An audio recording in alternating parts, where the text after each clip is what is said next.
Tail, welcome to the podcast.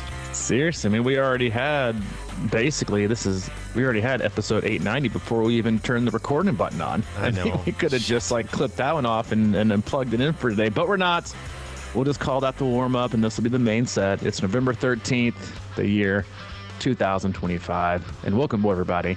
You're listening to the Crushing Iron podcast. This is episode 890. Yeah. I mean, it's just a weird thing, right? But we do that a lot, and I do consider that the warm-up. I mean, it's like a really good example of how, if we just start, sometimes we get warmed up by minute 40 of the podcast, and then it starts heating up. But sometimes when we warm up like this, we're ready to go out of the gate. Yeah, we're getting our juices flowing.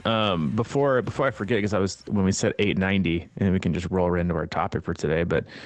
If we're going to go to 1,000, around 950, should we open up our registry?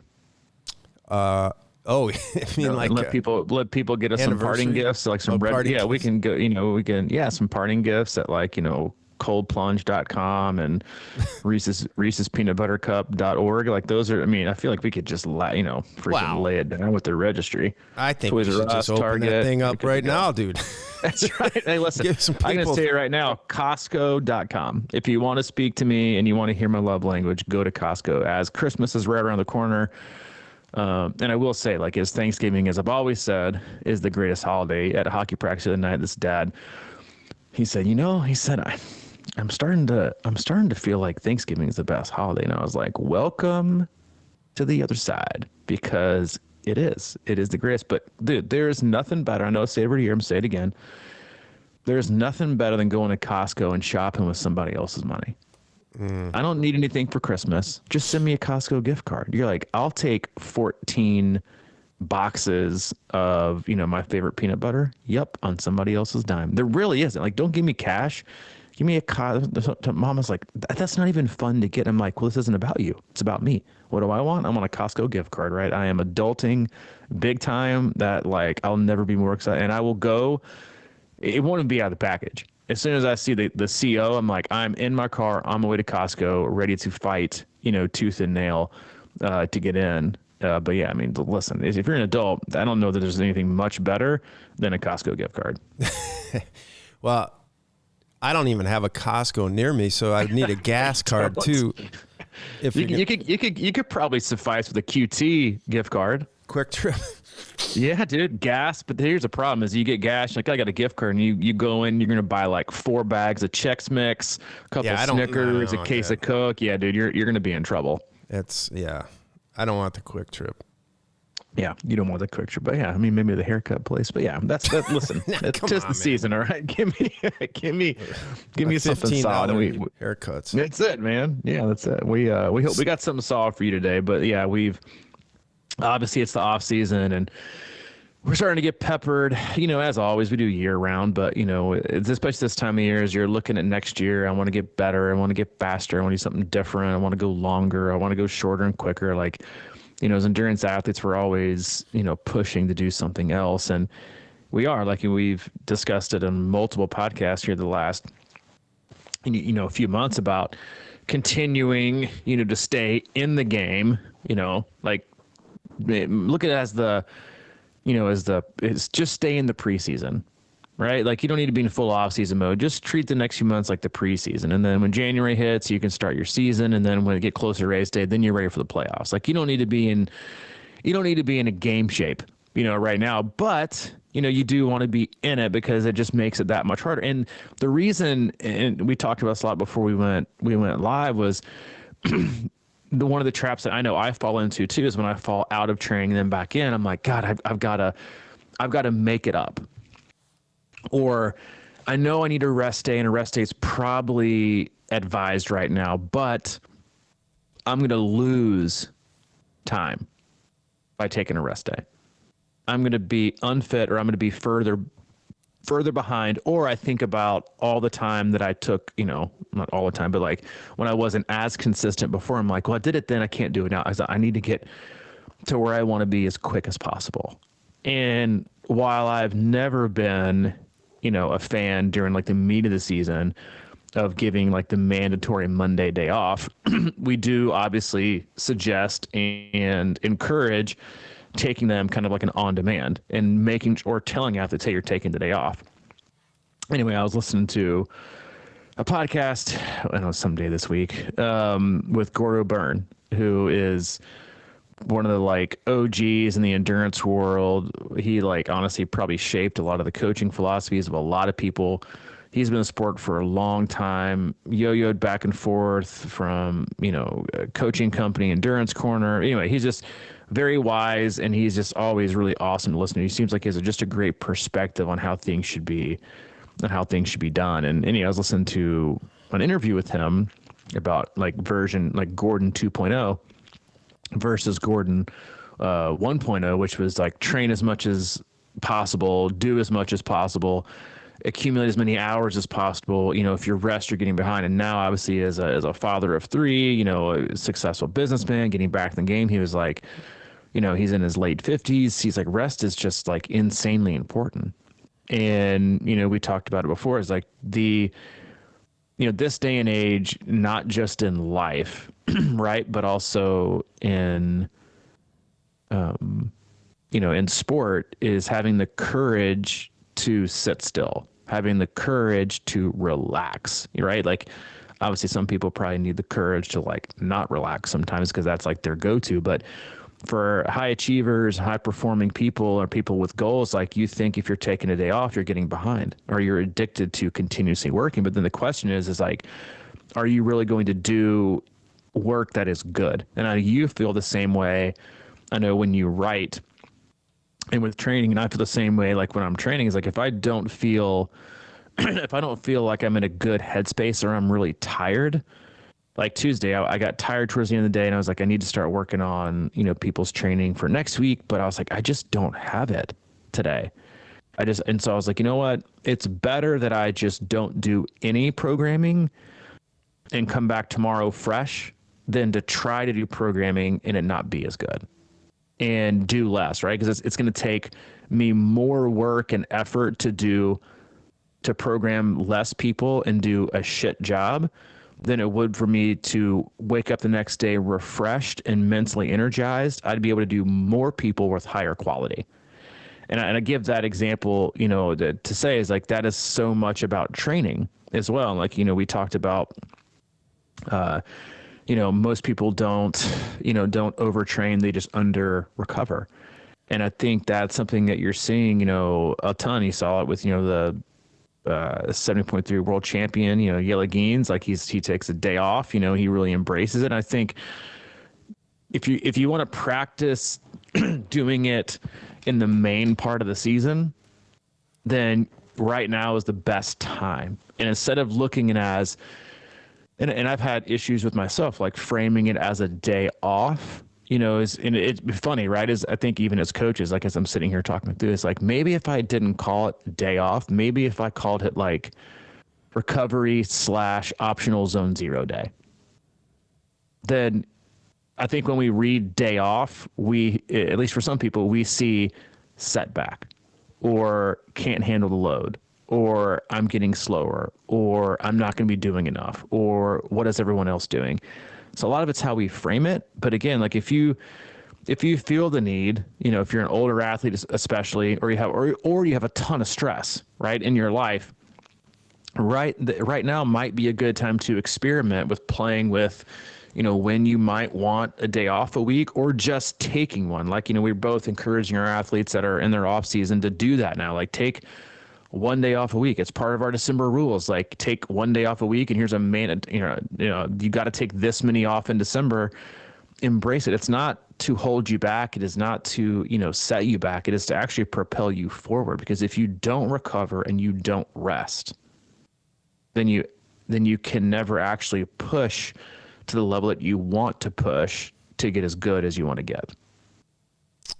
Yeah, I like that. I had written down before you said that rest day psychology, and it's like, that is a tricky one. I mean, it does seem like, I think you do this too, but I've been kind of calling them more flex days, and like giving like almost that option to walk or do something like that, or something easy, instead of just saying, hey, rest. But even yesterday, I mean, I told you beforehand, but I had a couple really off days, like mentally, and I was like, lightheaded, and I thought it was like a dehydration thing, because sometimes as it gets colder, it's harder to kind of fuel your liquids, and you just sort of take it for granted. It's like, this coffee will get me through this, hour and a half ride or whatever. And like, you can do that, and then it sort of like catches up with me. And I felt it, and I'm like, man, even yesterday I was like, I need a day out. I just need to rest. My legs felt a little bit, unstable and sore a little bit or something. And then towards the end of the day, I kind of was even feeling a little bit better. So I actually said, no, I'm just going to get on and actually, this is so I got on instead of doing an easy ride, which I was telling you beforehand. I started doing trying to do more zone 2 work at, that threshold, aerobic threshold, and it's really been wearing me down, man. Like sometimes, if you go not super, like for me, sometimes going super hard or a little harder feels better if I go short. So yesterday I got on the bike and I did a short 30-minute kind of with some interval stuff, and I got off and I felt better than I probably would have if I'd have kind of stayed in upper zone 2 for 50 minutes.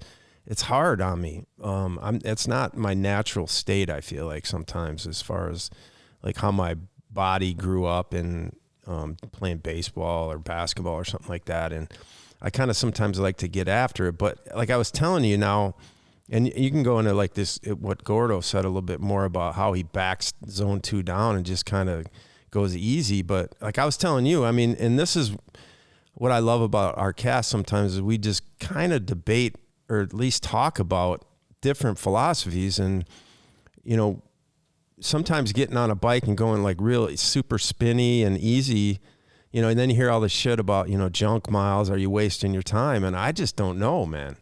I mean, there's so many philosophies out there, and it really has to, come back to seeking your own truth, really. And for me, that just feels right a lot more than like pushing that envelope, and then like you were saying about how programming on a tired mind could actually not be as good, and you might as well wait a day. I get that a lot with comments too. It's like I'm not in a good state of mind yesterday or 2 days ago, and I just feel like I need to not put this energy on people. You know what I mean? So it's like it weighs me down a little bit to get behind, but I would rather be in a good state of mind. But then you hear about people who are saying, just push through. You gotta, you know what I mean? I just think it's interesting because there's so many people who will say, yeah, you're not feeling it today. That's when you got to suck it up and get through it. And I agree with that on some level, but I think it's really difficult to balance your personal decision making on some of these things, because like at what level are you worn out? I mean, you're just a little tired, maybe push through it. But if you really feel like deep down your brain is exhausted and your body's just like overworked, it's so hard just to accept the idea of giving yourself a break sometimes. I mean, why are we so afraid, and why do we take it so personally to feel that we need a rest day? Like it's an interesting, like you said, like the psychology of it is really is fascinating. Like that thought process, because we usually don't know it till it's too late. And that was like one of the quotes that I heard Gordo say is like, I also saw a title of another podcast I haven't had a chance to listen to, but it basically said elite athletes are always tired. It's like, age groupers, like, we don't want to feel like that, but yet most of them do. But Gordo said, usually at our age, like 30 and up, 40 and up, that have, responsibilities, relationship responsibilities, professional responsibilities, parenting responsibilities, and you add on training responsibilities, is like, if you find yourself debating on whether you need a day off or not, you need to. Mm-hmm. And his thought process was, you're probably a day late, and the fact that you were a day late instead of a couple of days ahead means you probably now need to.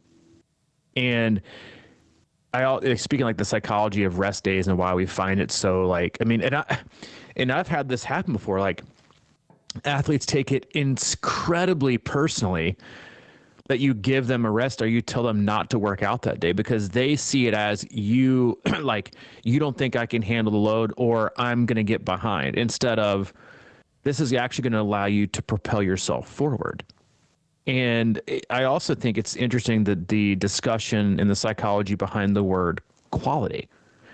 You know, we hear quality sessions, or we hear the phrases like junk miles. You know, you have the camps where, you know, volume is king, and you know, to some degree that's still the case for many athletes, but then you have the camp that's like, oh, it's quality over quantity. Well, if you're doing quality work all the time, then it isn't all quality, because you can't do quote unquote quality, which, you know, I think most endurance out here quality, they think, you know, some high intensity threshold VO2 track workout or intervals on the bike, or, you know, like all out 50s in the pool. Well, quality work could also be 3.5 hours that are aerobic, you know, like the stimulus. But if you're only focused on doing quality after quality after quality, then at some point your quality is no longer quality. Because you can't go hard enough to make it quality, and you're straining too hard. You're not recovering enough, and that's why you plateau. And that's why you see like programs that, you know, are low volume, high intensity. You get like after about like within the first like 2 to 3 weeks, 2 to 4 weeks, you usually accumulate all the gains you're going to accumulate, because you get that quick response. It's like putting the icing on the cake, no matter how big your cake is. But once you put the icing on, then you got to go back to your aerobic stuff, and they just put icing on ASAP. And then you're like, okay, well, why am I not getting any faster? It's because you're not like spending time to go back and build, you know, the cake. And I was reading like an interesting article about Hannah Berry, who's also a coach, the same coach that Yella Gaines was. Speaking of, like, I know you watched it. I watched it with Hayden. He was like on the edge of his seat. He was like, this is wild. And I was like, and it's like, anyway, if you still don't watch it, go back and watch it. But that her average training volume leading into Kona, her 4th place finish, was just under 20 hours a week. Like significantly less than I bet half the age groupers that towed the line that day. That's a professional, right? You know, if you do, you know, like quick math on that, that's just under 3 hours a day of training. I know a lot of age groupers that want to do that. And but anyway, so like going back to the quality, is like at some point you're just not able to do it. And you were talking about, you know, the zone, you know, that high aerobic threshold, which, you know, there's some benefit, and there's obviously benefit in doing it. That's like the top of your zone too. But at some point also, like you, depending on the day, you're probably entering up into zone 3. Right. So you're essentially doing race pace, right, for extended period of time. And then the question is high zone 2, is it going to make any difference versus doing low zone 2, borderline high zone 1? And that was like, you know, and I've, you know, been reading a lot, and this has been a pretty, and obviously like the theme of like the zone 0 is like, there's really not a ton of research that shows the benefit of going 65 to 70% of your threshold compared to 50. But the amount of stress accumulated is significant. But 50, and here's the problem, right, is a lot of us are so stuck in I don't care how fast and how efficient and how good I feel later. I want to feel like I'm working. And 50% of threshold on the bike doesn't feel like working, right? It just doesn't feel that way. And same thing goes with running. They're like, oh, running that slow, just, you know, I don't feel like I'm getting anything. It's not going to make me any faster. Like, but it does. Like you look at, I mean, they've been talking this for decades. Like if you look at the Kenyan marathon runners, how much slower they do 85% of their volume at, it's like, you know, it's like you and I's jog. Yeah, but we just can't embrace it because we want to feel like we're going really, really, really, really hard. Like to feel like we're actually getting something out of it. But that's not how it works. It's not anything in life works, right? It's not, you can't go hard all day long. Like you have to be ready on race day. That's the day that matters. But we get so caught up in, you know, one, the comparison of wanting to do this, or I think it's how it looks.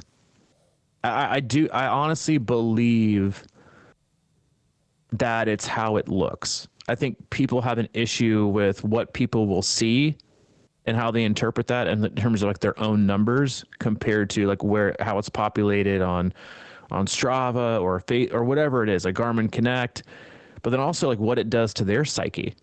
Right. And that's why I've also felt this like enormous amount of freedom lately going, doing a lot of my stuff based on just heart rate, is because that I can just control time and heart rate, and then the pace will just be what it'll be.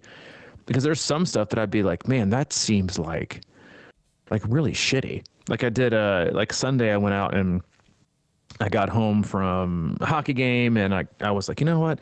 And I was in like this rare mood. I was like, I think I'm just in the mood to like get on the bike and bury myself. And I never feel that about the run or swimming, but sometimes I'm like, I think I just want to get on the bike and fucking go for it. Hopped on and just went at it. 30 minutes as hard as I could go. And I ended up around like 262 average power. And so the next day I was like, I'm going to hop on and do like a zone. And I called it right in my head. I'm going to get on the bike and do an easy zone 2 spin. But I'm just going to look at heart rate. Obviously I was fatigued from the day before. Didn't look at watts at all. Got done with watts and I was like, man, that was probably like 165, 170. That's pretty solid. Like, that's pretty good zone 2. Click, save, 139. And I was like, damn. But then I was like, that's about right. But I swear, if I had seen 139, I would have pedaled harder. Okay. I'd be like, no. I'm not a 130. But the interesting thing is that was still a little bit over 50% of probably what my threshold was. But it was beneficial because then I came back Tuesday and had a great workout on the bike. So again, like.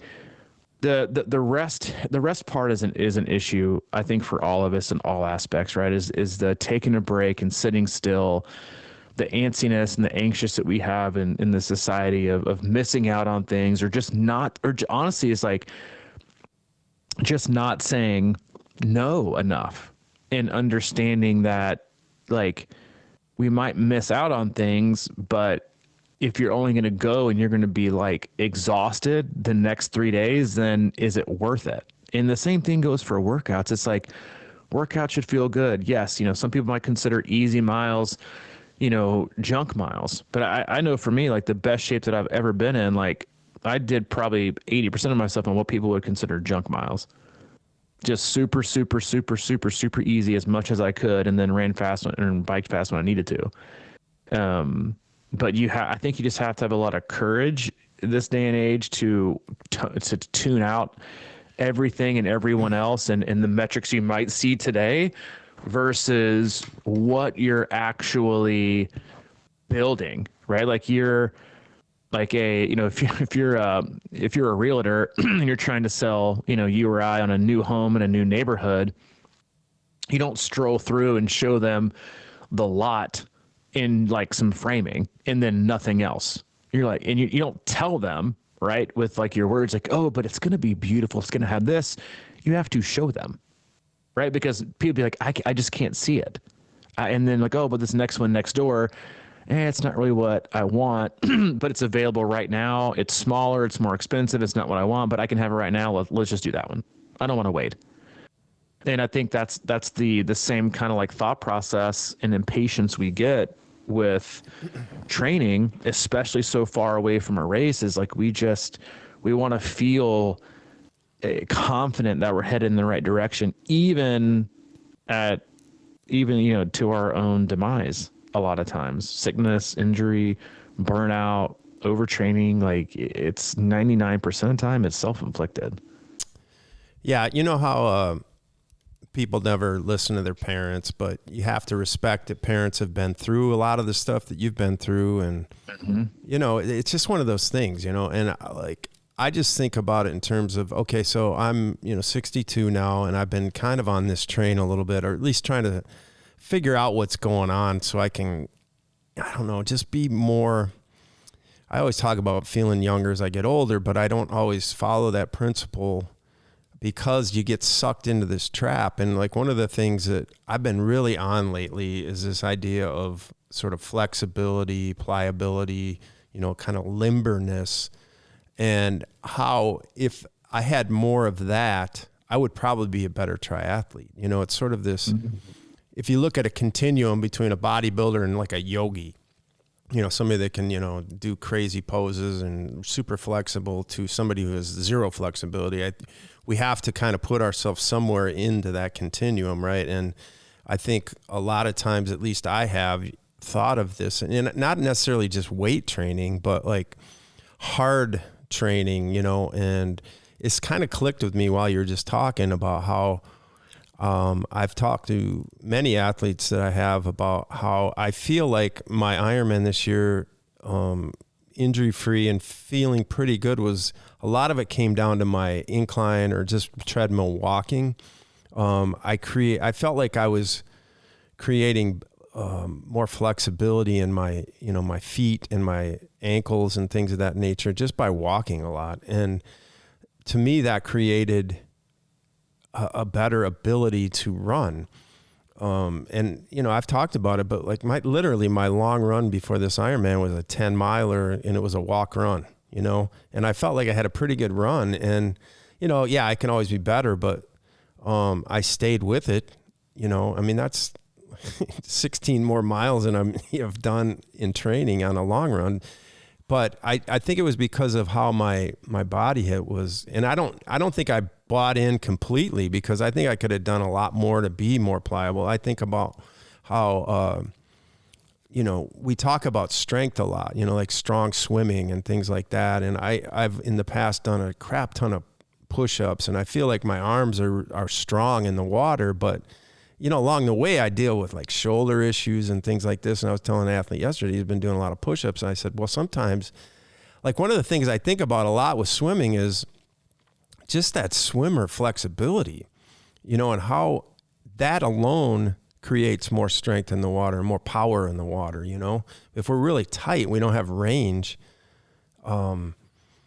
I think we're kind of doing ourselves a disservice. Yeah, you can be the strongest upper body in the world, but if you can't really move your arms well, and, it's like things like this are what have really been on my mind. And I think about that in terms of like, was I running, or was that walking treadmill stuff? Was that, i.e., junk miles? But maybe not, I had a guy tell me yesterday, a friend of his just hiked the Transcontinental Trail or whatever, one of those long, like, 3-week hikes through the mountains and whatever.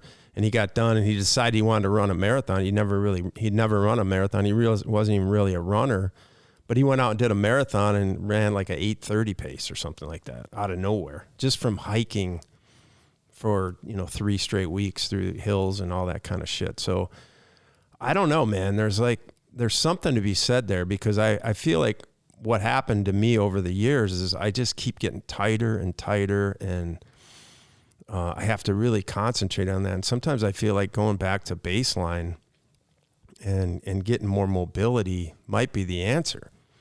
I don't feel like it's the, like sometimes, how we talk about springiness, and that's something that's been kind of missing for a while with me. And it's just that sort of like, I know I can go out and run right now rather than forge through a run just by overpowering it. Anyway, that's where I'm at with this.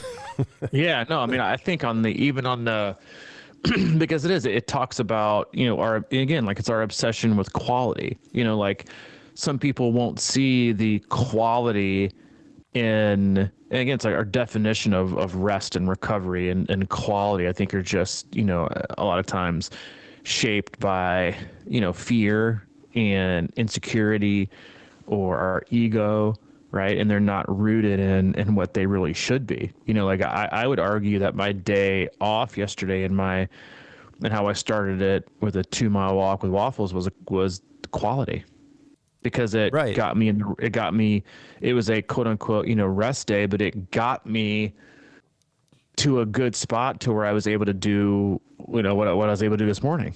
So that's quality, right? It was a high value day in a complimentary session, right? But if you look at it, someone's training peaks or on Strava, you're like, oh, he took a day off, all he did was walk. And you're like, no. Like, that's not what that was, right? And I think but people won't look at also mobility, right? Or like you said, like you might be not as flexible or you might be too tight. Like that also rolls right into how economical are we?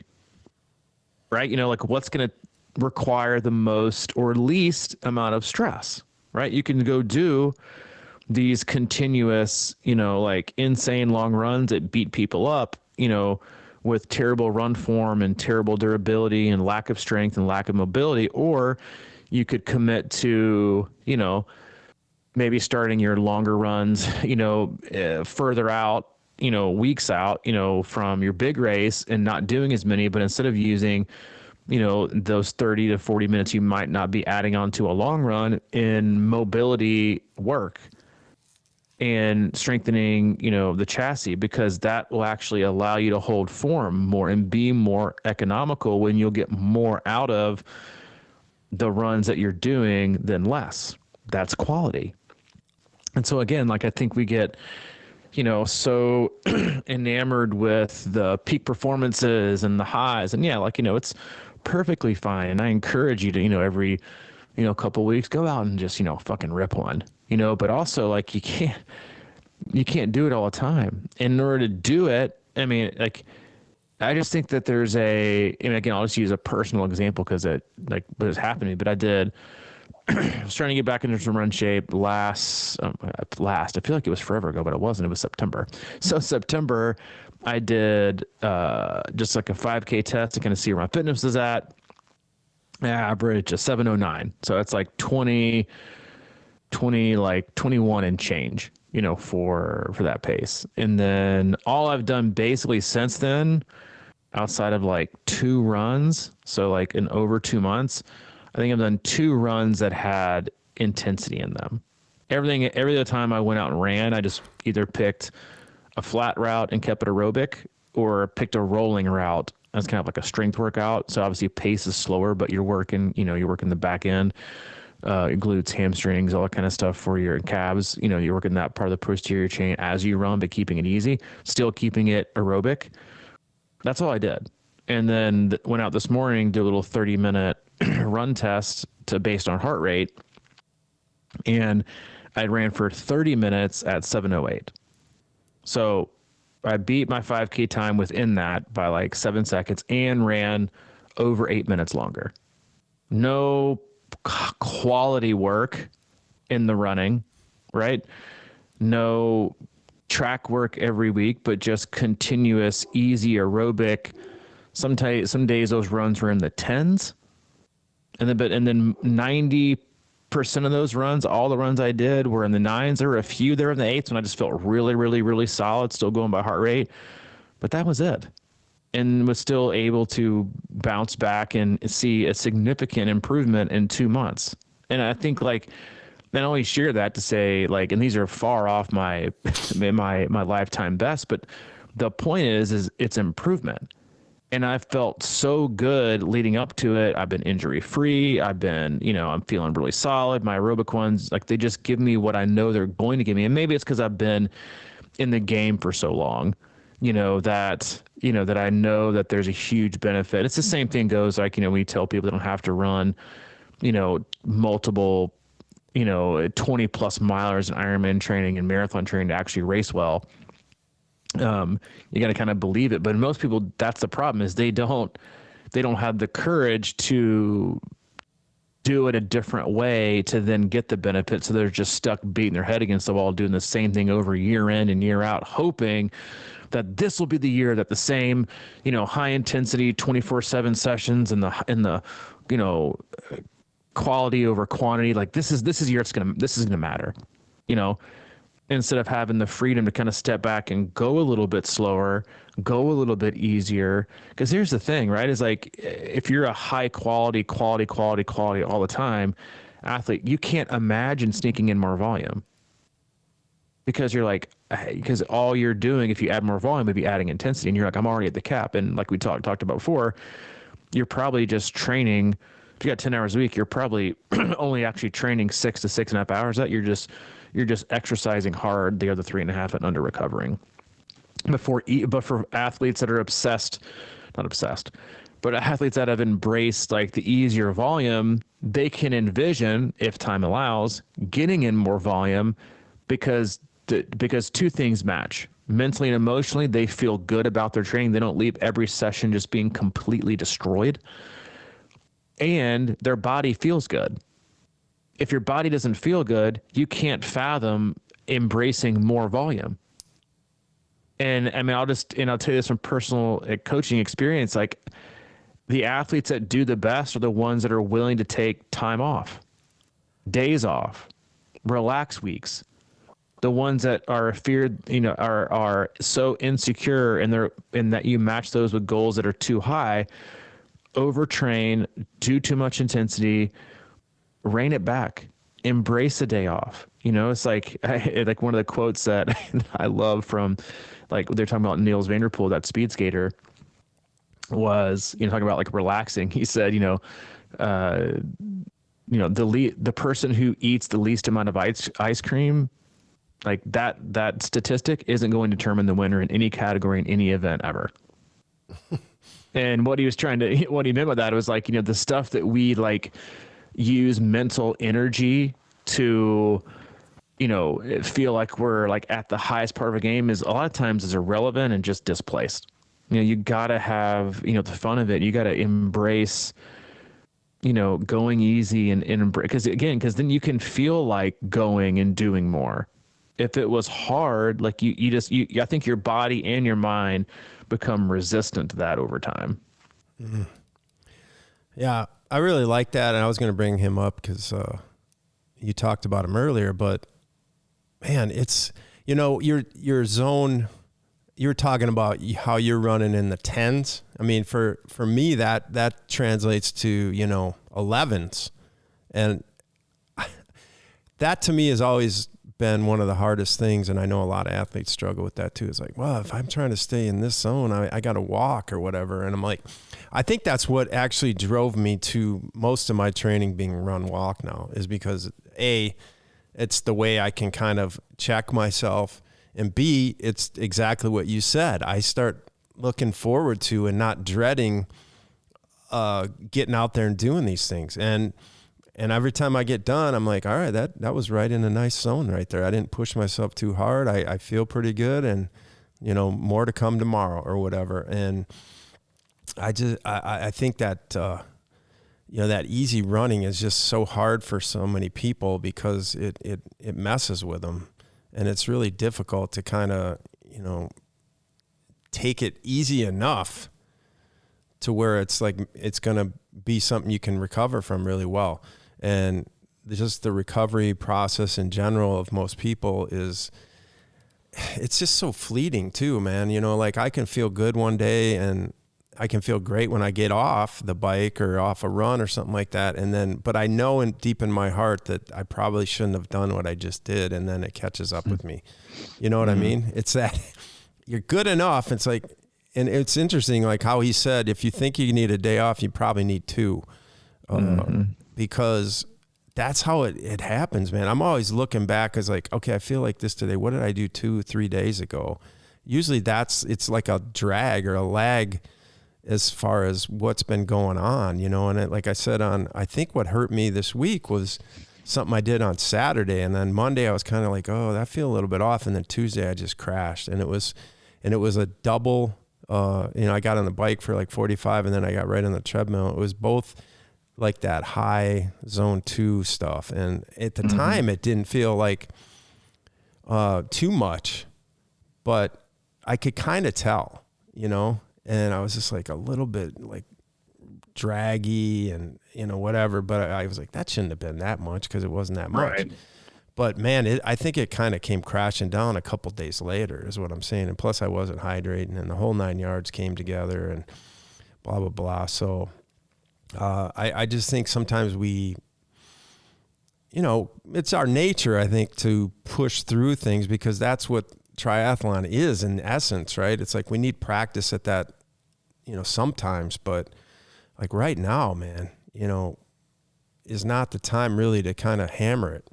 I mean, not even hammer, it's just a gray, we're kind of talking about junk miles meet gray zone or something like that. It's like, is it going out and getting some work in and building your flexibility and pliability and ability to just pedal a bike?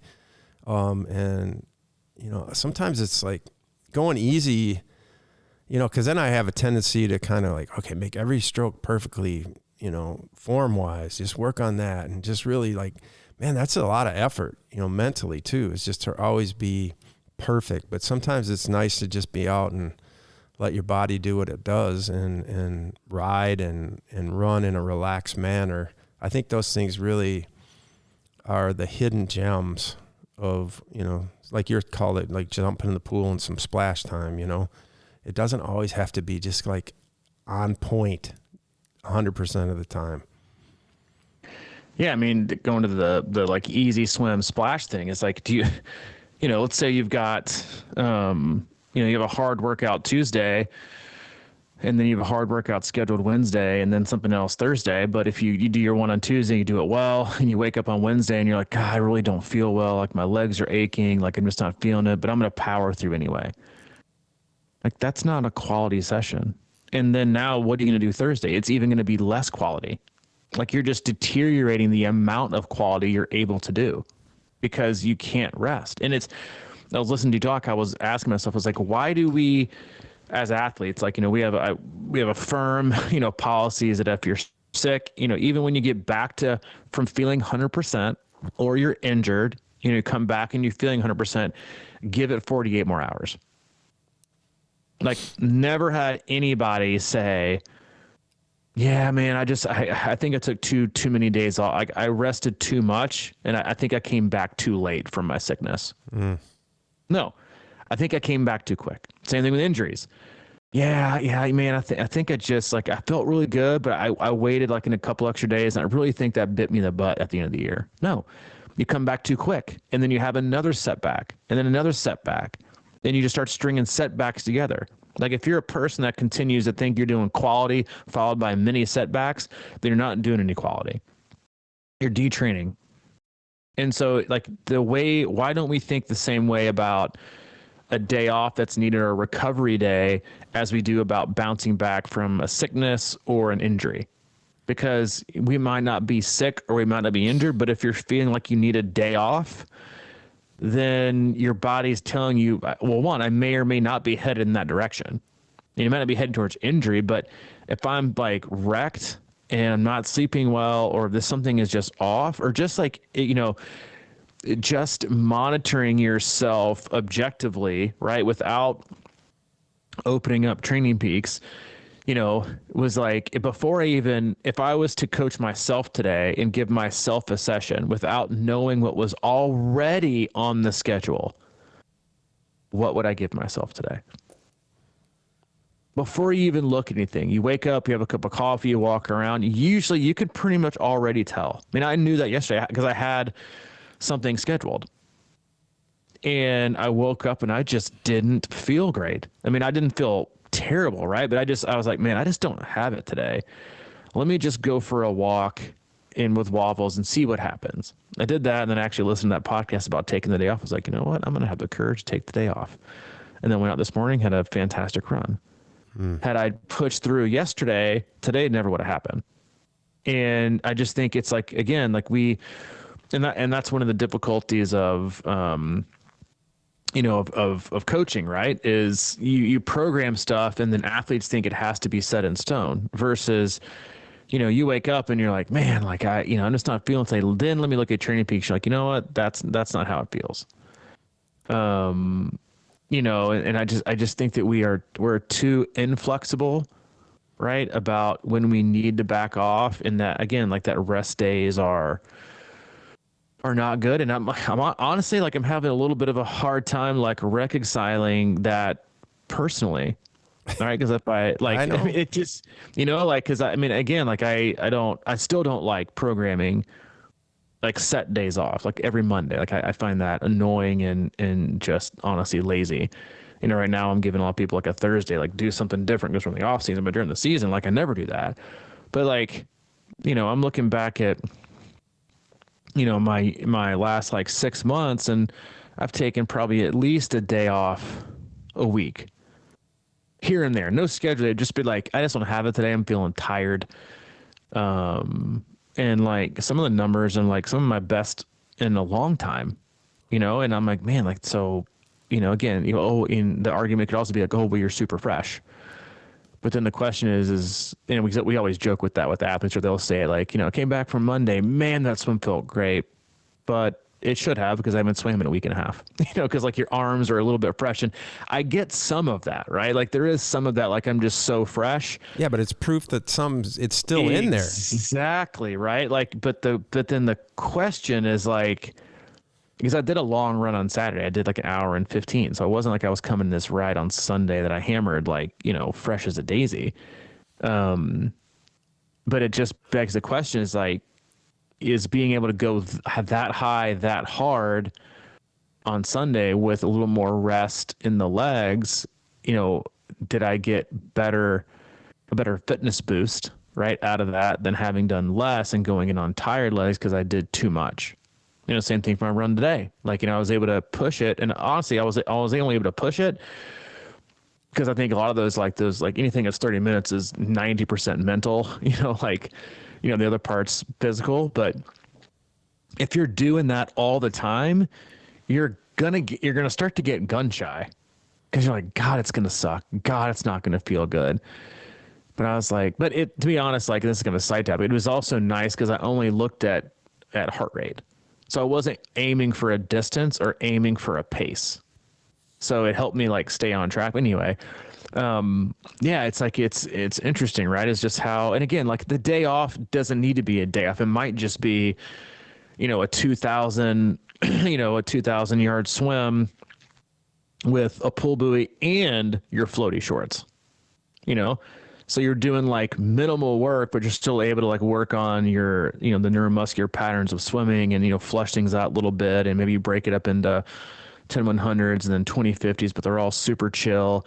And then like a 50-minute spin at, 50% or less of your, volume or of your FDP or your threshold. And most people would be like, well, that's not even worth it. And I would just, some days it might not be because you're due for a total rest day, but then on other days, like maybe actually that's exactly what we do need is a little bit of movement at almost an annoyingly easy pace, because that's just, I first got my first taste of this, God, I guess it was over 10 years ago. When we were living in Nashville, and I remember, I think you said something to me, like you came to that race that we did out in Dixon. I think it was one of the first races I ever won. And leading up to that race, I remember I had like two people, because I was doing all my runs at like the downtown Y and the treadmill. And I was doing like shuffle pacing at like over 10-minute miles, just trying to keep all my runs aerobic. And I remember somebody said, hey, like, there's a bunch of, local triathletes, talking shit about how slow you're running right now. Because they see you at the downtown Y all the time doing all these like super slow, like, almost look like mall walking jogs on the treadmill upstairs.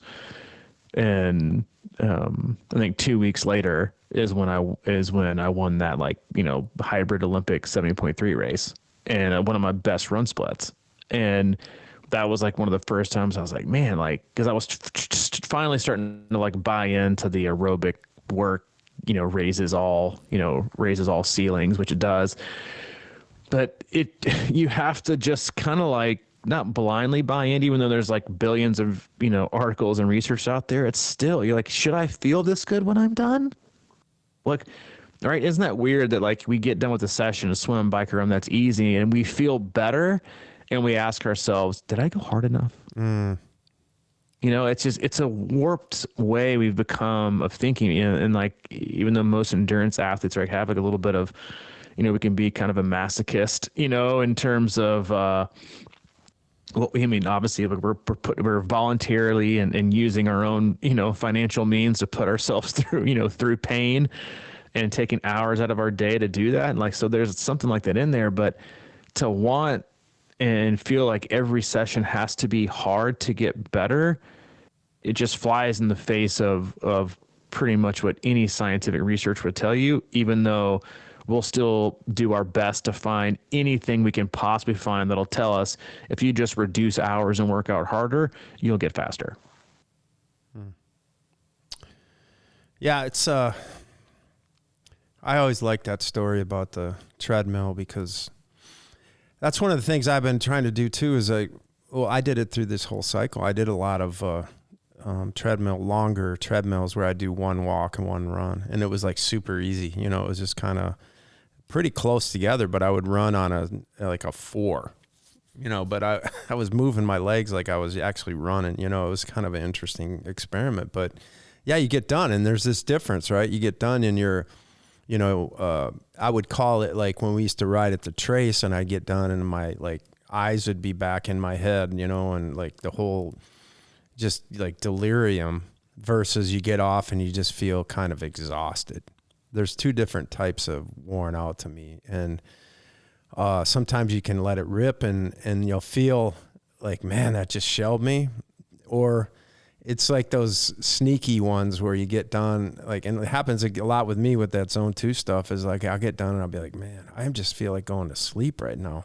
It's a different kind of like shelled or exhausted. That's the kind of the difference sometimes for me. And I can be like, damn, that really hurt. But I mean, I'm kind of awake and I'm not like tired, but sometimes I can get really tired. I don't know if that's low blood sugar or something, but that brings up the quick point of like, I know a lot of people, including me, are all up in this intermittent fasting thing. And I think sometimes that can be a little bit more detrimental, you know, like I'm not going to eat after this workout or whatever. I think we need to fuel, you know, this endurance sports. I just think that we need something.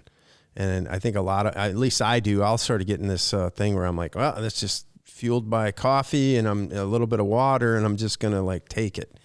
But man, it can start a downward spiral for me if I'm not on top of that.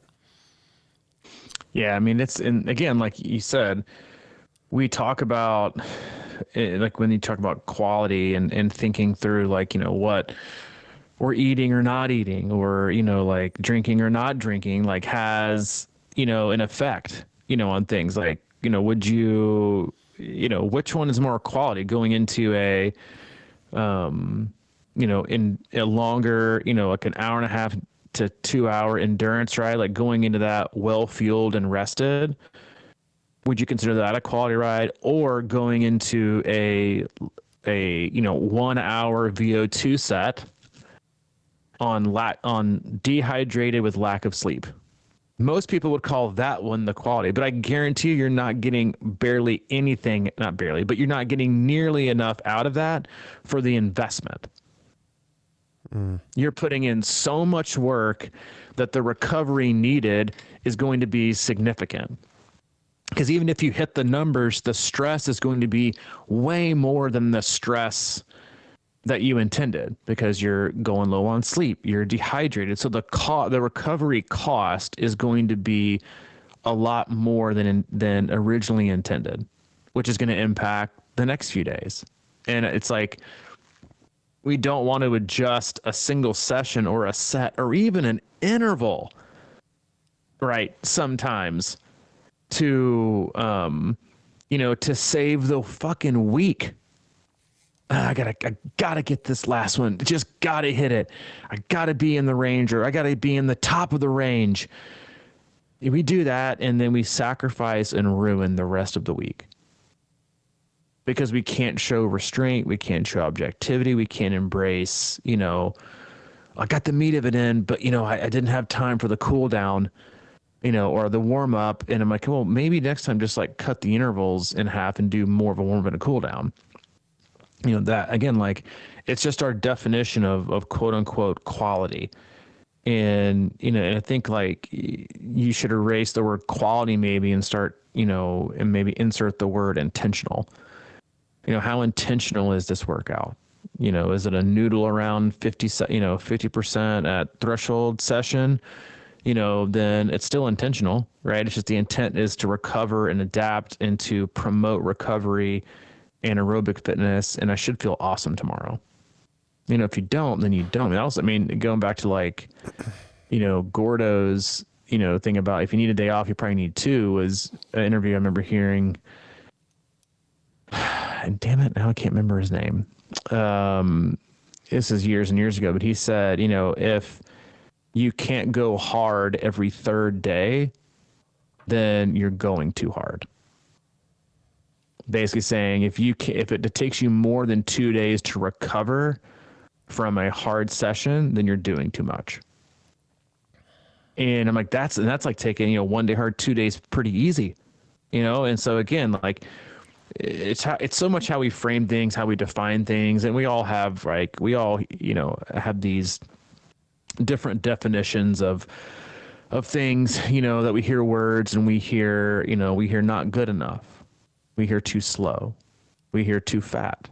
We hear, never going to make it. We hear, always going to be behind. We hear someone else is getting faster. We hear, but it didn't work last time. Like in these, all those phrases that we hear come from past experiences, past, negative experiences, right? With coaches or spouses or, relationships or school. Like we all have, like, again, like the world is full of things that we say. And then the other half of the world is full of things that people hear. And they're usually pretty different, which is why I like that, like famous, psychology or psychologist quote is, what I'm hearing you saying is this, and they repeat it back to you. And you're like, no, that's not even close to what I was saying. Like we have this, with how we see training, right? It's just the stress that we put on ourselves to do everything and to do it well and to do it right and to do it perfect. And, and that, more and harder is always better. And it's got to be this. It's not like it's in you. But that's all we see. Like no one, fucking does an Instagram reel or on Facebook or whatever else. That's like an influencer or a professional athlete or trying to push a product that was like, hey, I didn't do anything today. I just needed a day off. Like you get, so all we see are people going at it all in, all out, all the time. I'll sleep when I'm dead. Well, you know what? You'll be dead in like at 55 then, It's like, it's right. It's like, kudos to you, it's you're like, you're expediting that process. So congratulations. And we just see that they're getting ahead or they're doing this. And I'm like, run your own race, do your own thing, own your own program. And again, like if you're not feeling like fit and healthy and like, you don't need to be full of energy, right? Because because life also, takes out of us. Remember that, life's actually the most important thing. It's like, that's what you want to have the most energy for is life and work and relationships and, all the things that are required of you every single day that aren't run, ride, swim related. And you gotta leave room. And a lot of times that just means rest and recovery and, even that dreaded, quote unquote day off. Yeah. No, I think you're so right, man. I mean, in this world, going hard is easy to understand, but loving yourself and respecting your body is a difficult one to grasp. And I just think we all need to kind of be reminded of that because like you said, it's all in, everybody has definitions of whatever, and this isn't like, lay back on the couch and always be lazy, but we have to understand when the time is right for that because a lot of us sort of go down this blind tunnel and don't look around and stop and say, hey, is this the right route? We have to understand when it's a good time to, take a break or turn around and go down another road. Love it. Yeah. Go down the day off road. Yeah. And it's yeah. I mean, it's hard. Week off, man. I mean, and I suck at it. But yeah, I mean, it's funny. We say it in all other areas of life, I feel so good after that day off or, I was rejuvenated coming back from, vacation, I want to do this more often. And then you're like, I think I'll work 6 to 7 days a week. You're right. Like, what?